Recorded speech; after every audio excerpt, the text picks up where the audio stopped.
ಹೇಳ್ತಾ ಇರೋದು ಸರ್ಕಾರದ ಪರ ವಕೀಲರು. ಧರ್ಮಸ್ಥಳ ವಿರೋಧ ಒಂದು ಅತ್ಯಂತ ದೊಡ್ಡ ಷಡ್ಯಂತರ ಇದೆ ಅನ್ನೋದು ತನಿಖೆ ಸಂದರ್ಭದಲ್ಲಿ ಸಾಬೀತಾಗಿದೆ ಅಂತ ಹೇಳಿದ್ದಾರೆ. ಈಗೇನು ಹೇಳ್ತಾರೆ ಈ ಬುರ್ಡೆ ಗ್ಯಾಂಗ್ನ ಸದಸ್ಯರು? ಸರ್ಕಾರದ ಮೇಲೂ ಗೂಬೆ ಕೂರಿಸ್ತಾರ, ಸರ್ಕಾರದ ಪರ ವಕೀಲರು ಕೂಡ ಬುಕ್ ಆಗಿದ್ದಾರೆ ಅಂತ ಹೇಳಿ ವಾದ ಮಂಡಿಸ್ತಾರ ಅಂತ ಹೇಳಿ. ಈಗ ಬುರ್ಡೆ ಪ್ರಕರಣಕ್ಕೆ ಅಧಿಕೃತವಾದಂತ ಮುದ್ರೆ ಬಿದ್ದಂತಾಗಿದೆ. ಅಂದ್ರೆ ಸರ್ಕಾರದ ಸ್ಪೆಷಲ್ ಪಬ್ಲಿಕ್ ಪ್ರಾಸಿಕ್ಯೂಟರ್ ಇವತ್ತು ಹೈಕೋರ್ಟ್ ನಲ್ಲಿ ನಾಗಪ್ರಸನ್ನ ಪೀಠದ ಮುಂದೆ ಸಲ್ಲಿಸಿದಂತಹ ಏನು ವರದಿ ಕೊಟ್ಟಂತ ಹೇಳಿಕೆ ಮಾಡಿದಂತ ಆರ್ಗ್ಯುಮೆಂಟ್ ಇದೆಯಲ್ಲ, ಅದು ಬಹಳ ಸ್ಪಷ್ಟವಾಗಿ ಇವತ್ತಿನ ತನಕ ನಾವು ಬಲ್ಲ ಮೂಲಗಳಿಂದ ಅನ್ನುವಂತ ಕೋರ್ಟ್ಸ್ ಗಳನ್ನ ಕೇಳ್ತಾ ಇದ್ವಿ ಅಲ್ವಾ.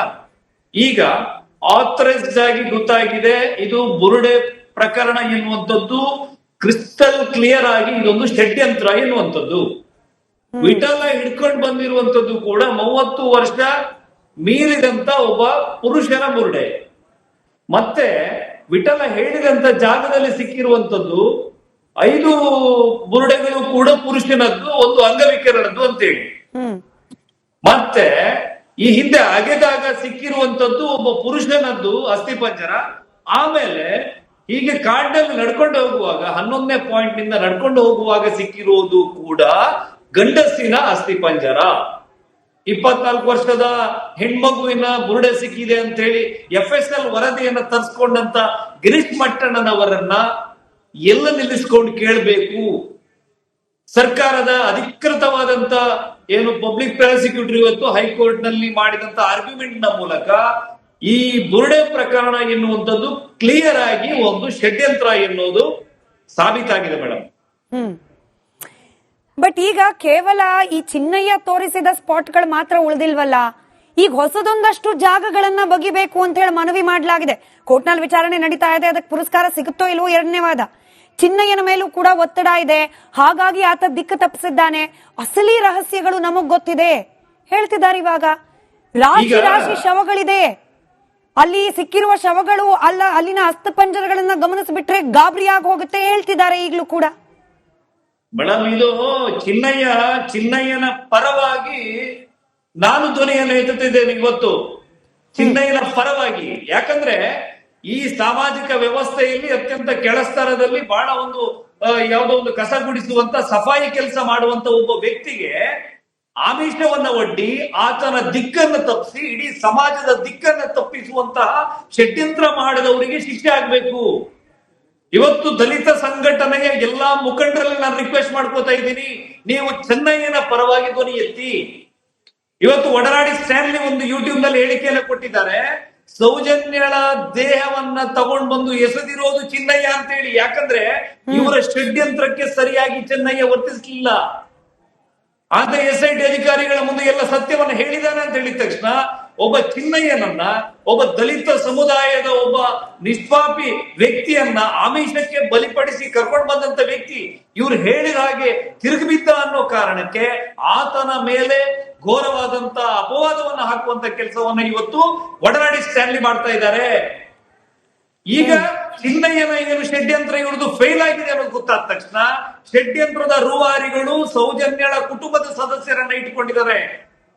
ಅವ್ರ ಮೂಲಕ ರಾಶಿ ಬುರುಡೆ ಅಂತೆ, ಬಂಗ್ಲೆಗುಡ್ಡೆಯಲ್ಲಿ ಹಾಗಿದೆ ಹೀಗಿದೆ, ಇವತ್ತೆಲ್ಲ ಬಯಲಾಗಿದೆಯಲ್ಲ. ಇವತ್ತು ಹೈಕೋರ್ಟ್ ಕೂಡ ಕಣ್ಣು ಮುಚ್ಕೊಂಡು ಇವ್ರು ಹೇಳಿದ ತಕ್ಷಣ ಡಿಗ್ ಮಾಡ್ಲಿಕ್ಕೆ ಒಪ್ಪಲಿಕ್ಕೆ ಸಾಧ್ಯವೇ ಇಲ್ಲ ಅನ್ನೋದು ನನ್ನ ಅನಿಸಿಕೆ ಮೇಡಮ್. ಈಗ ಆಯ್ತು, ನಾಳೆ ದಿನ ಹೈಕೋರ್ಟ್ ಪರ್ಮಿಷನ್ ಕೊಡುತ್ತೋ ಬಿಡುತ್ತೋ, ಬಟ್ ಎಲ್ಲದಕ್ಕಿಂತ ದೊಡ್ಡ ಕುತೂಹಲ ಅಂದ್ರೆ ಈ ಪುರಂದರ್ ಅವ್ರಿಗಾಗ್ಲಿ ಅಥವಾ ಈಗ ಅರ್ಜಿ ಸಲ್ಲಿಸಿರೋ ಮತ್ತೊಬ್ಬ ವ್ಯಕ್ತಿ ತುಕಾರಾಮ್ ಅವ್ರಿಗಾಗ್ಲಿ ಚಿನ್ನಯ್ಯ ಅನ್ನೋ ಕ್ಯಾರೆಕ್ಟರ್ ಬರೋವರೆಗೂ ಧರ್ಮಸ್ಥಳದಲ್ಲಿ ಇಷ್ಟೆಲ್ಲಾ ಶವಗಳಿದೆ ಅಂತ ಗೊತ್ತಾಗಿರ್ಲಿಲ್ವಾ?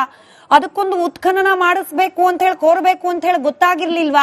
ಚಿನ್ನಯ್ಯ ಬಂದ ಸಂದರ್ಭದಲ್ಲೂ ಕೂಡ ಇಲ್ಲದ ಈ ಉತ್ಖನನದ ಕೋರಿಕೆ ಈಗ ಸಡನ್ ಆಗಿ ಬಂದಿದ್ಯಾಕೆ? ಚಿನ್ನಯ್ಯ ಅನ್ನೋ ಟ್ರಂಪ್ ಕಾರ್ಡ್ ಫೇಲ್ ಆದ ನಂತರದಲ್ಲಿ ಈಗ ಹೊಸ ಟ್ರಂಪ್ ಕಾರ್ಡ್ ಅನ್ನು ಮುಂದಿಡೋ ಪ್ರಯತ್ನ ಮಾಡ್ತಿದ್ದಾರ ಅನ್ನೋ ಜನರಿಗೆ ಹುಟ್ಟೋ ಅನುಮಾನ. ಮೇಡಮ್ ಈಗ ಇವ್ರ ಬುಡಕ್ ಬಂದ್ಬಿಟ್ಟಿದೆ, ಇವರು ಅರೆಸ್ಟ್ ಆಗೋ ಸಾಧ್ಯತೆಗಳಿವೆ.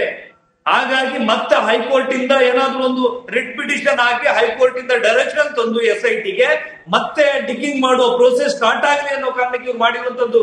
ಚಿನ್ನಯ್ಯನ ಕರ್ಕೊಂಡು ಬಂದಿರುವಂತ ಇವರ ತಂತ್ರ ಸಂಪೂರ್ಣವಾಗಿ ವಿಫಲ ಆಗಿದೆ. ಆ ಕಾರಣಕ್ಕೆ ಹೊಸ ಐಡಿಯಾವನ್ನ ಇವರು ಮಾಡಿದ್ದಾರೆ. ಈ ವಿಠಲ್ ಗೌಡ್ರ ವಿಚಾರಕ್ಕೆ ಬರೋದಾದ್ರೆ ಗಿಳಿಯಾರವರೇ, ವಿಠಲ್ ಗೌಡ್ರು ಸೌಜನ್ಯ ಅವರ ಮಾವ. ಸೌಜನ್ಯ ಪ್ರಕರಣ ಆದ ದಿನದಿಂದ ಬಹುತೇಕ ಇತ್ತೀಚಿನ ದಿನಗಳವರೆಗೆ ಅವ್ರ ಬಾಯಲ್ಲಿ ಸೌಜನ್ಯ ವಿಚಾರ ಬರ್ತಿತ್ತೆ ಹೊರತು ಹೀಗೆ ರಾಶಿ ರಾಶಿ ಶವಗಳಿರುವ ಜಾಗ ಅವರಿಗೆ ಗೊತ್ತು ಅನ್ನೋದಾಗ್ಲಿ, ವಾಮಾಚಾರಗಳು ನಡೀತಾ ಇದೆ, ನರಬಲಿಗಳು ನಡೀತಾ ಇದೆ ಅನ್ನೋ ವಿಚಾರದ ಬಗ್ಗೆ ವಿಠಲ್ ಗೌಡ್ರಿಗೆ ಮಾಹಿತಿ ಇದೆ ಅನ್ನೋ ಬಗ್ಗೆ ಆಗ್ಲಿ ಯಾವತ್ತೂ ಎಲ್ಲೂ ಮಾತನಾಡಿದ್ದನ್ನ ಜನ ಕೇಳಿಸ್ಕೊಂಡಿರ್ಲಿಲ್ಲ, ಹಾಗೆ ಮೇನ್ ಸ್ಟ್ರೀಮ್ ಮೀಡಿಯಾಗಳು ಕೂಡ ಕೇಳಿಸ್ಕೊಂಡಿರ್ಲಿಲ್ಲ. ಅಂದ್ರೆ ಗೊತ್ತಿದ್ದು ಕೂಡ ಸುಮ್ಮನಿದ್ರ ವಿಠಲ್ ಗೌಡ ಅವರು? ಅನುಮಾನ ಬರುತ್ತೆ. ಮೇಡಮ್, ಡ್ರಾಮಾ ಕಂಪನಿಯಲ್ಲಿ ಡೈರೆಕ್ಟರ್ ಹೇಳ್ಕೊಟ್ಟಂತ ಏನು ಡೈಲಾಗ್ ಡೆಲಿವರಿ ಮಾಡುವಂತದ್ದು.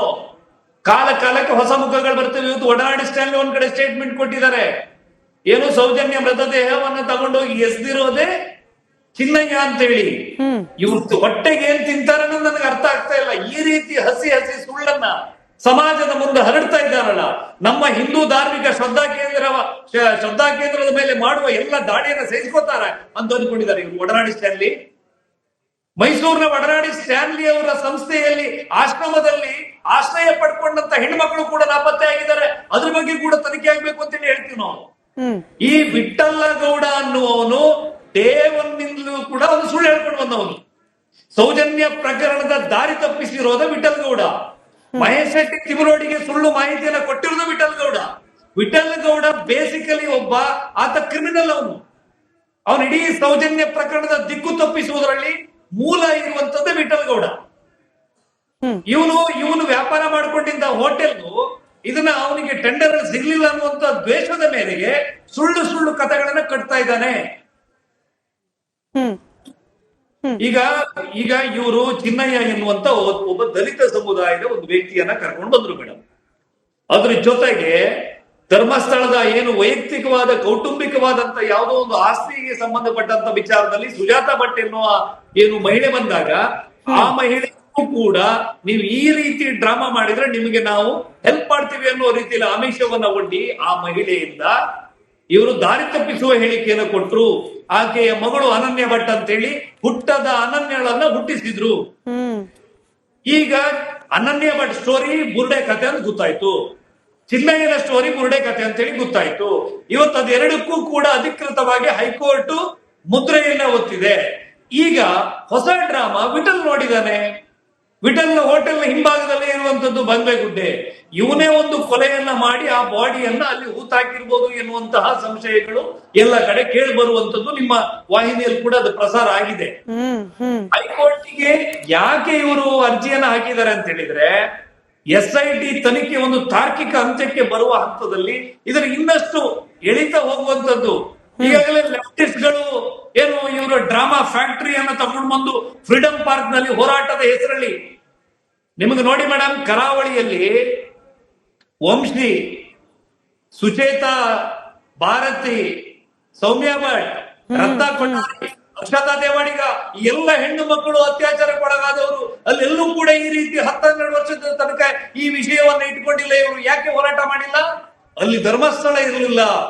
ಧರ್ಮಸ್ಥಳದಲ್ಲಿ ಯಾರೇ ಸಾವಿಗೀಡಾಗಲಿ ನೋಡಿ, ಅಲ್ಲಿ ಒಬ್ಬ ಬೈಕ್ ಅಲ್ಲಿ ಹೋಗುವಾಗ ಹರೀಶ್ ಮಡಿವಾಲ ಬೈಕ್ ಆಕ್ಸಿಡೆಂಟ್ ಅಲ್ಲಿ ಸಾಯ್ತಾನೆ. ಧರ್ಮಸ್ಥಳಕ್ಕೆ ಪೂರಕವಾದ ಸಾಕ್ಷಿಯಾಗಿದ್ದ ಆತ ಸತ್ತ ನಂತರ ಅವನೆಲ್ಲ ಕಥೆಯನ್ನು ಹೇಳ್ತಾ ಇದ್ದ. ಅವನು ಆ ಕಾರಣಕ್ಕೋಸ್ಕರ ಅವನ್ನ ಕೊಲೆ ಮಾಡಿದ್ರು ಅಂತ ಹೇಳಿದ್ರು.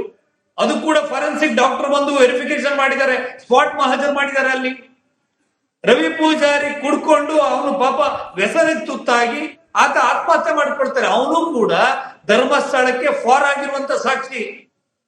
ಅಂದರೆ ಸಂತೋಷ ಅಪರಾಧಿ ಎನ್ನುವುದನ್ನ ಹೇಳುವಂತ ಸಾಕ್ಷಿಯಾಗಿದ್ದ. ಅವನು ಸತ್ತೋದ ನಂತರ ಈ ಕತೆ, ಸತ್ತೋದ ನಂತರ ಅದು ಕೊಲೆ ಎನ್ನುವ ಕತೆ, ಇದೆಲ್ಲವೂ ಕೂಡ ಸುಳ್ಳು. ತಿಮರೋಡಿ ಅವರ ಇತ್ತೀಚಿನ ಹೇಳಿಕೆಯನ್ನ ನೀವು ಗಮನಿಸಿದ್ರೋ ಇಲ್ಲ ಗೊತ್ತಿಲ್ಲ, ವಸಂತ್ ಗಿಳಿಯಾರ್ ಅವರೇ.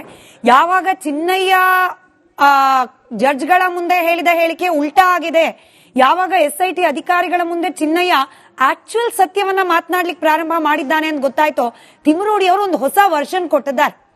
ಚಿನ್ನಯ್ಯನ ಹೇಳಿಕೆ ಬದಲಾವಣೆ ಹಿಂದೆ ಒಬ್ಬ ಪ್ರಭಾವಿ ರಾಜಕಾರಣಿ, ಅತ್ಯಂತ ದೊಡ್ಡ ರಾಜಕಾರಣಿ ಒಬ್ಬರ ಕೈವಾಡ ಇರೋ ಬಗ್ಗೆ ಅವರು ಶಂಕೆ ವ್ಯಕ್ತಪಡಿಸಿದ್ದಾರೆ. ಆ ಪ್ರಭಾವಿ ರಾಜಕೀಯ ವ್ಯಕ್ತಿಯ ಒತ್ತಡಕ್ಕೆ ಒಳಗಾಗೇನೆ ಚಿನ್ನಯ್ಯ ತಿಮರೋಡಿಯನ್ ಗ್ಯಾಂಗ್ ಬಳಿ ಇದ್ದ ಸಂದರ್ಭದಲ್ಲಿ ಏನು ಹೇಳಿಕೆ ಕೊಟ್ಟಿದ್ದ, ಅದಕ್ಕೆ ತದ್ವಿರುದ್ಧವಾಗಿ ಈಗ ಹೇಳಿಕೆ ಕೊಡ್ತಿದ್ದಾರಂತೆ. ಆ ಪ್ರಭಾವಿ ರಾಜಕಾರಣಿಯ ಮೂಲ ಯಾವ್ದಂತ ಹೇಳಿದ್ದಾರೆ ನೋಡಿ. ಇದು ನಿಮ್ಮ ಸಸಿಕಾಂತ್ ಸೆಂಥಿಲ್